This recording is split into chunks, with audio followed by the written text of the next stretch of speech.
In a peaceful, secluded village surrounded by towering mountains, an old man known as Master Hushin lived a life dedicated to wisdom. His serene presence and deep understanding of life attracted people from distant lands, each seeking answers to the mysteries of existence. Among his many students was Kenji, a young man who had studied under Master Hushin for several years.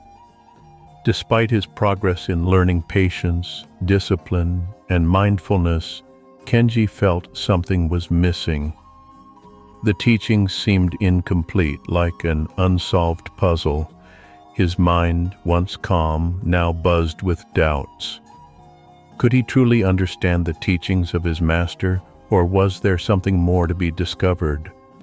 The frustration began to grow as Kenji questioned his own ability to reach the same inner peace that his master seemed to possess so effortlessly.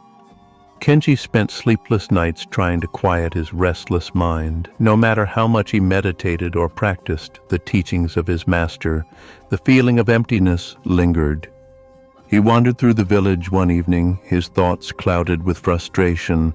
He met an elderly woman sitting by the river bank, looking peaceful and content. Without thinking, Kenji approached her and asked, "How do you find peace? My mind is always racing and I can't seem to find stillness."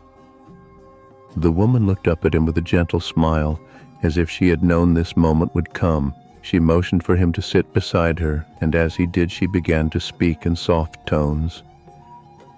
"The mind is like the river," she said. "It never stops moving. But true peace comes when you stop trying to control it and simply let it flow." The woman's words echoed in Kenji's mind as he sat in silence by the river. The mind is like the river. He realized that for years he had been trying to control his thoughts, fighting against the natural flow of his mind. The more he fought, the more restless his mind became. He stood up, feeling a sense of clarity begin to settle in. At that moment, an old monk appeared from the shadows. His presence was calm and peaceful, like a quiet breeze. The monk looked at Kenji and, without speaking, gestured for him to follow. They walked together in silence for hours. Eventually, the monk spoke. "To find peace, you must first stop fighting with your own mind. Embrace it, accept it, and allow it to flow freely. If you're ready to stop fighting your thoughts and embrace true peace, hit that subscribe button and ring the bell for more wisdom." The monk led Kenji to a small clearing where a large stone sat in the middle of the path. "This stone," the monk said, "represents your thoughts." He gestured for Kenji to sit beside it. "Now try to move it," the monk instructed. Kenji pushed and pulled using all his strength, but the stone didn't budge. He tried again, frustration building with each failed attempt. Finally, he stopped and sat down, exhausted. The monk smiled gently. "Now breathe and relax. Let go of the force. Allow the stone to move when the time is right." Kenji took a deep breath and, with a calm mind, touched the stone. To his surprise, it shifted slightly.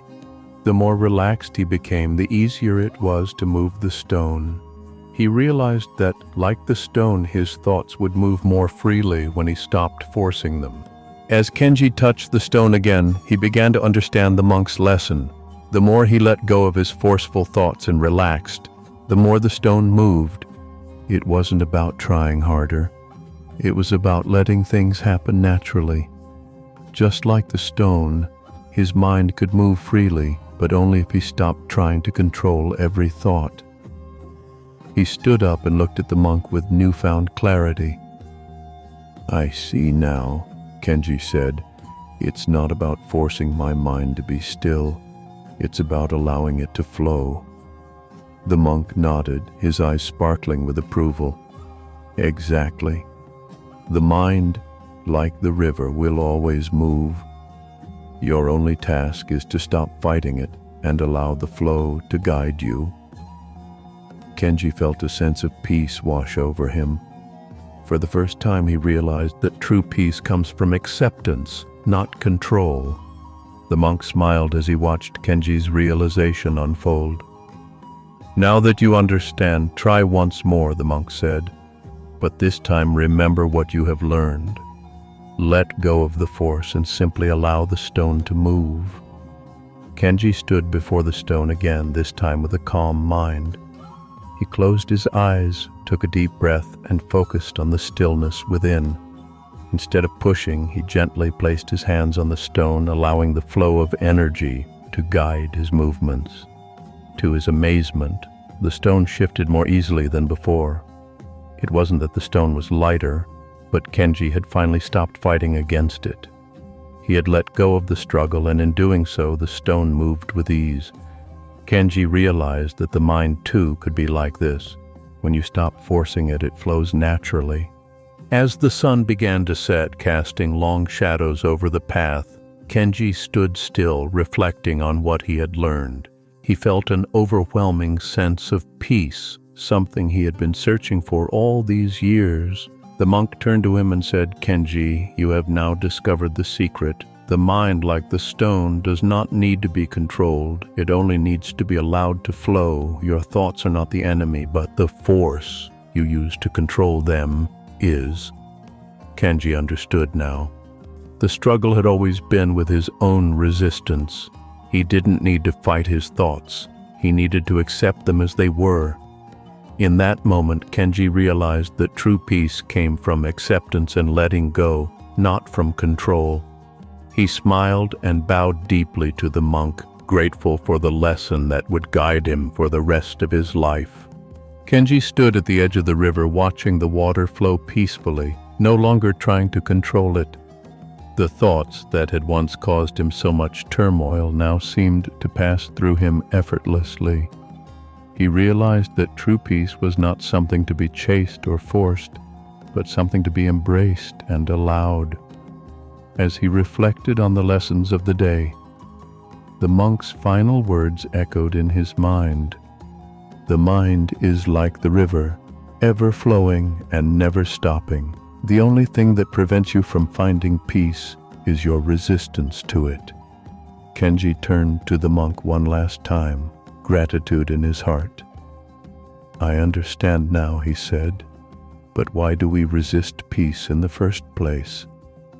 The monk's smile deepened as he replied, "Because, my friend, the greatest battle is the one you fight within yourself.